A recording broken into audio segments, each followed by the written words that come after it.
Juan Andrés Lares León, Chimango Lares, nació en Cabana Sur, provincia de Lucanas, Ayacucho, un 3 de mayo del 57.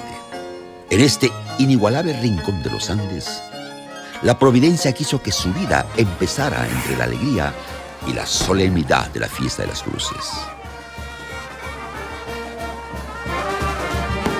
Cabana era un fascinante universo sonoro, y él, un recién llegado, los murmullos y estruendos de la naturaleza se unían a las cadencias de la vida humana en el campo. ¿Quién sospecharía que las notas de este hipnótico instrumento, que ponía a danzar a los guamanis, determinarían años más tarde su propio destino? Estos formaron sus primeros recuerdos. El inicio de la vida siempre es una aventura sonora.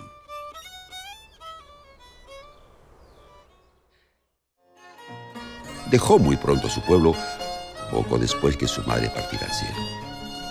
A los 5 años ya vivía con sus abuelos en Nazca y empezaba a reconocer los rigores del trabajo en el campo.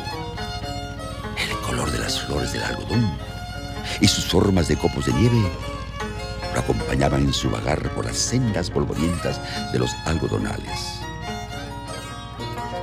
Pero entre la fatiga del día a día, entre sus dificultades y desazones, nuestros pueblos encontraban momentos para celebrar la vida y sus tradiciones. Y poco a poco, andinos y afros unieron sus caminos y sus corazones.